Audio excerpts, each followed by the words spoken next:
મિત્રો આપણે પહોંચી ગયા છે વીરપુર ધામ જલારામ બાપાના દર્શન કરવા માટે। તો જો જાય છે આ ગોતતા ગોતતા, કારણ કે આગળ વહી ગયા હતા એટલે પાછું એક ભાઈને પૂછ્યું હતું કે તમે આગળ વહી આવ્યા, તો હવે જાય છે દર્શન કરવા। આ છે વીરપુર મંદિર ને આ માર્કેટ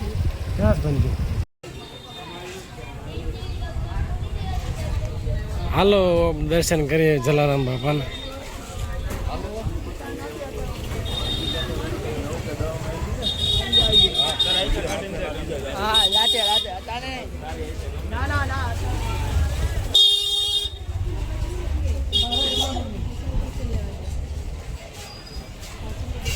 જો આ છે જલારામ બાપાની મંદિર જવાની શેરી। મિત્રો જો આપણે જાય છીએ માર્કેટ જોતા જોતા, અને આ બધી વસ્તુ મળે છે, જોઈ લઈએ આપણે।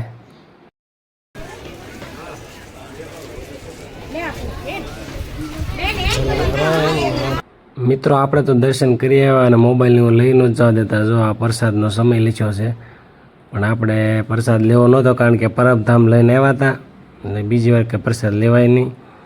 અને આ બાજુ છે લોકર છે, જો ફ્રીમાં, તો મોબાઈલ મૂકીને ગયા હતા એટલે કાંઈ અંદરનો નજારો બતાવવાનો નથી, અને પછી હવે નીકળ્યું હળવું બહાર।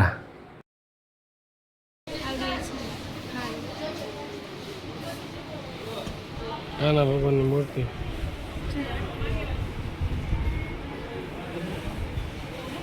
પાછળ લખ્યા છે, શું છે પ્રાઇસ?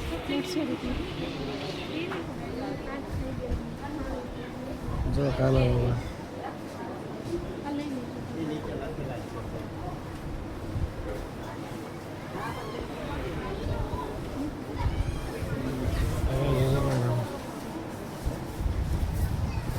ખરીદી કરો, ડોકા હલાવ જો આવડે।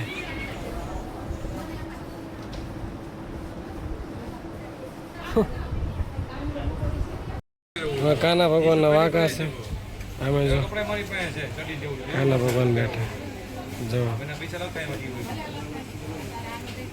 જલારામ, કૃષ્ણ ભગવાન, અમે મીઠી જો વાઘા ગોતે છે, સરસ છે।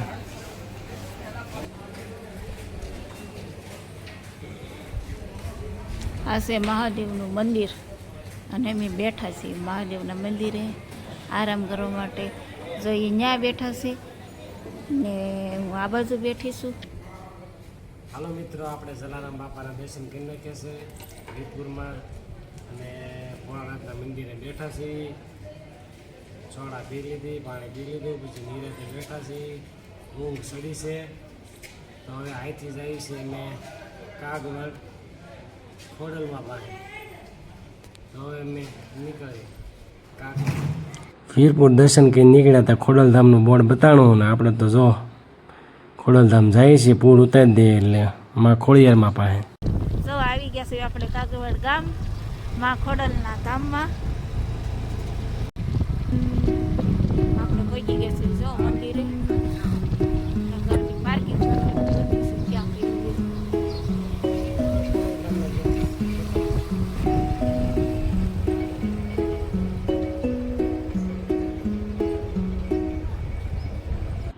હાલો મિત્રો, આપણે જો ગેટે પહોંચી ગયા છીએ ખોડલધામના, અને અમારી મીઠી આગળ આગળ દોડી જાય છે।